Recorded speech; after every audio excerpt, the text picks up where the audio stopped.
Kieran Tierney has officially rejoined Celtic. Welcome back to the channel. 5-year deal for the man. Born on the Isle of Man, fun fact. Many people know that.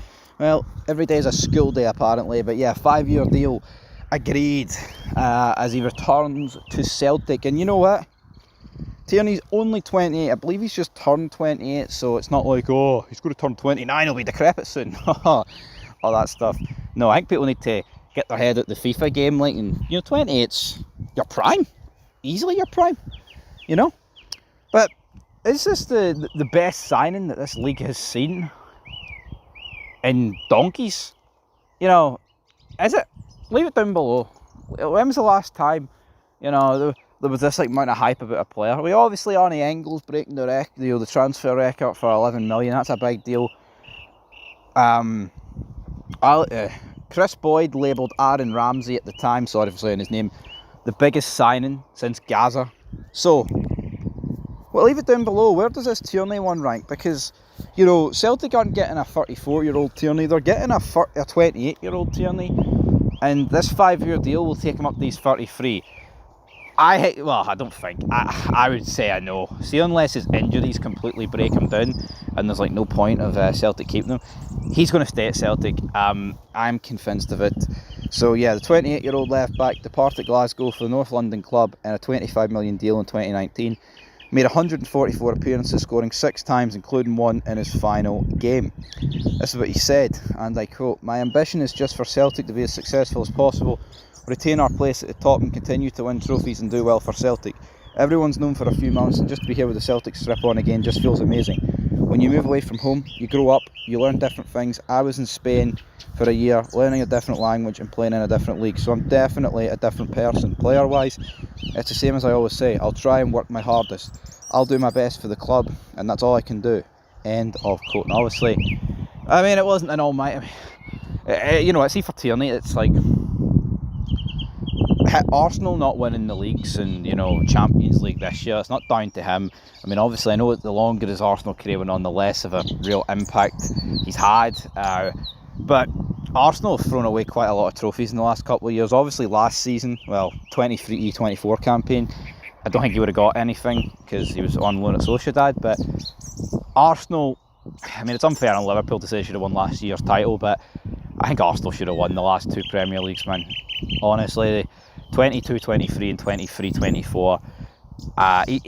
For how good the Arsenal team's been since the summer of 2022, the fact they've won nothing is not right, and that goes for every Arsenal player. It's not just Tierney that falls in that category. So it's unfortunate that he's not leaving Arsenal with more trophies, but Arsenal fans do think the world of him. And honestly, I do believe that in that 22-23 campaign, part of the reason why Arsenal lost that title was Zinchenko started the season so good, right? But then after a while, he was costing Arsenal goals, and Arteta's refusal to bring Tierney in for them cost him towards the end of that season. Definitely, but yeah, I've always rated Tierney. Maybe not now, but I don't really know. We've always had the opinion here on Fog Football that Tierney was always better than Robertson, especially for Scotland, man. I think Andy Robertson... When was the last time Andy Robertson put a good game in for Scotland? Or has? You wouldn't play in that Liverpool team for so long if you were mediocre, because he's not. Andy Robertson is definitely one of the best left backs in the world, but when has he ever shown it for Scotland?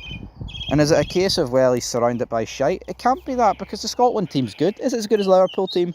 No, I'm not going to sit here and try and spin that, because it's not, but you would still think the odd moment of brilliance would shine through from Andy Robertson, but it hasn't. And yeah, Kieran Tierney, I don't really recall how many trophies he won with Celtic the first time round. Will he win as many the second time round? I'm going to have to say no. That period when he left, there was quadruple this, quadruple that. Rangers were also doing, the divisions a few years of Tierney's early career, so it's not a case of, Rangers should be stronger with the 49ers, right? And Celtic's dominance where they win, it feels like they win. Well, they have won 2 of the 3 trophies apart from the 2021 campaign. There is no excuses for the rest of the teams in the league, and especially Rangers, with the 49ers coming in. And cups are cups. Financial golf in the league is one thing, but there's no excuse not to win cups. It's pathetic, man. And I mean, if Tierney walks away with the same amount of trophies he did in the first spell, then what the fuck has my club done? And also other clubs, but especially Rangers. It's not going to happen. I'm not going to say it's going to be a massive flop, but I think it could be a flop. He'll be on big wages. He's 28, and we all know he's he's injury prone. There's no two ways about that. He is. Like, it's not a dig. It's fucking reality. People call him biscuit hips and all that shit. Unfortunate for him, but he is a good player. Definitely. On his days, he's the best player in this league. I mean, there or thereabouts. Like, definitely in that conversation easily.